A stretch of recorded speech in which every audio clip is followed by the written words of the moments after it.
ఉమ్మడి ఆదిలాబాద్ జిల్లా నిప్పుల కుంపటిలా మారుతుంది. గణనీయంగా పెరుగుతున్న ఉష్ణోగ్రతలు ఇటు జనాలను ఉక్కిరి బిక్కిరి చేస్తున్న పరిస్థితి. ప్రస్తుతం మనం కొమరం భీం ఆసిఫాబాద్ జిల్లాలో ఉన్నాము. చూసుకోవచ్చు, కొమరం భీం ఆసిఫాబాద్ జిల్లా కేంద్రం ఉన్నాము. పూర్తిగా రద్దీగా ఉండాల్సిన ప్రాంతం మొత్తము నిర్మానుష్యంగా మారుతున్న పరిస్థితి. పగటి ఉష్ణోగ్రతలు గణనీయంగా పెరుగుతున్న తరుణంలో ఇటు జనాలు బయటకు రావాలంటేనే జంకుతున్న పరిస్థితి పూర్తిగా కనిపిస్తుంది. 8 దాటితే చాలు ఉష్ణోగ్రతలు గణనీయంగా పెరిగిపోతున్నాయి. ఎండ తాపం పెరిగేసరికి జనాలు బయటకు అడుగు పెట్టాలంటేనే జంకాల్సిన పరిస్థితి కనిపిస్తుంది. చాలా వరకు చాలా చోట్ల కూడా 40 డిగ్రీల పైన ఉష్ణోగ్రతలు నమోదవుతున్నాయి. గత 3 రోజులుగా ఇటు పూర్తిగా ఉమ్మడి ఆదిలాబాద్ జిల్లాలోని ఆదిలాబాద్ జిల్లా కావచ్చు, నిర్మల్ కావచ్చు, ఆసిఫాబాద్ జిల్లా కావచ్చు, ఇటు మంచిర్యాల జిల్లా కావచ్చు, పూర్తిగా 45 డిగ్రీల ఉష్ణోగ్రత గరిష్ట ఉష్ణోగ్రత దాటుతున్న పరిస్థితి.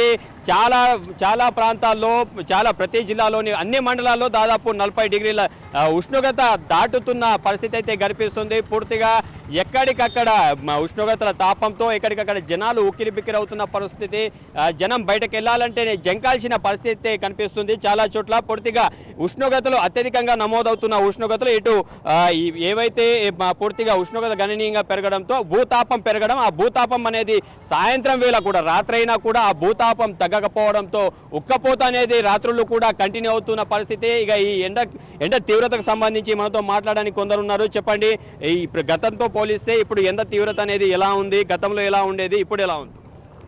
గతం కంటే చాలా ఎక్కువ ఎండాకాలం ఉన్నది. పైన ఇంతకుముందు ఇంత ఉండకపోతుండే. ఇప్పుడైతే 8-9కి దాటితే బయట వెళ్ళే పరిస్థితి లేదు. గాడుపు ఘనంగా వేడికి ఎక్కువ తిరగలేకపోతున్నాం, బయట వెళ్ళలేకపోతున్నాము. చెప్పండి, మరో వ్యక్తి చెప్పండి, ఎలా ఉన్నాయి ఎండల తీవ్రత ఎలా ఉంది? ఈ సంవత్సరము ఎండలు చాలా ఉన్నాయి. ఏంటంటే మేము తిరగవలసి ఆఫీస్ పనుల గురించి మేము తిరుగుతున్నాము. అంత మనకు అసలు వెళ్ళవద్దు, కానీ పరిస్థితిని బట్టి ఆఫీసు పనుల గురించి బయటికి వెళ్తున్నాము. ఈ పరిస్థితి ఎండలు అంతకుముందు 4 సంవత్సరాల కింద నుంచి చూస్తే ఈ సంవత్సరం కూడా ఎక్కువ అయిపోయింది ఎండలు. ఎన్నిటికి బయలుదేరుతారు పొద్దున పని మీద?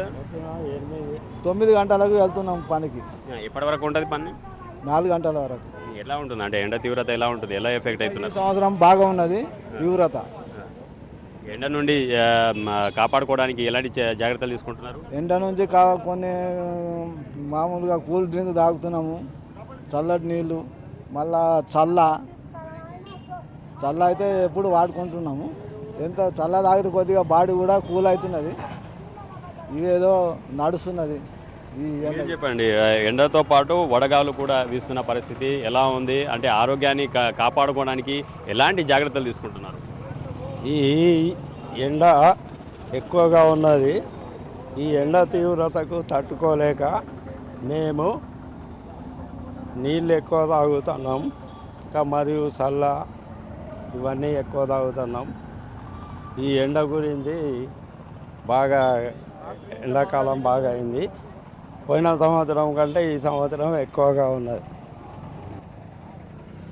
ఇదే పూర్తిగా ఎండ తీవ్రత నుండి తాము ఇటు పూర్తిగా ఇబ్బందులను అయితే ఎదుర్కొంటున్నామని చెప్తున్నారు. ఏదైతే పనికి వెళ్లాల్సి ఉంటుందో ఆ పనికి సంబంధించి ఆ పని ఖచ్చితంగా పని చేయాల్సిన పరిస్థితి, పని చేయకపోతే ఇటు పూర్తిగా ఇల్లు గడవని పరిస్థితి కూడా ఉందంటూ చాలామంది ఇటు తమ అభిప్రాయం అయితే వ్యక్తం చేస్తున్నారు. పూర్తిగా ఈ ఏవైతే అధిక ఉష్ణోగ్రతలు నమోదవుతున్నాయి, ఈ ఉష్ణోగ్రతతో ఈ క్యుములోనింబస్ సంబంధించిన మేఘాలు ఏర్పడడంతో ఇటు సాయంత్రం వేళ ఇటు అకాల వర్షాలు, ఈదురుగాలతో కూడిన అకాల వర్షాలకు సంబంధించిన పరిస్థితి కూడా ఇటు ఉమ్మడి ఆదిలాబాద్ జిల్లాలో కనిపిస్తుంది. పూర్తిగా ఈరోజు ఉష్ణోగ్రతలను గమనించుకుంటే పూర్తిగా ఆదిలాబాద్ జిల్లాలోని బోత్ మండలంలోని పొచ్చారు అత్యధికంగా 45.7 డిగ్రీల ఉష్ణోగ్రత నమోదైంది. అదేవిధంగా నిర్మల్లో నర్సాపూర్ జీలో 45.4 డిగ్రీల అత్యధిక ఉష్ణోగ్రత నమోదైంది. అదేవిధంగా కొమరం భీం జిల్లాలో ఇటు 43.7 డిగ్రీల ఉష్ణోగ్రత, ఇటు మరోవైపు మంచిర్యాల జిల్లాలోని భీమారంలో కంప్లీట్గా 43.2 డిగ్రీల అత్యధిక ఉష్ణోగ్రత అయితే నమోదైన పరిస్థితి. ఓవరాల్గా ఉమ్మడి ఆదిలాబాద్ జిల్లాలో గత కొన్ని రోజుల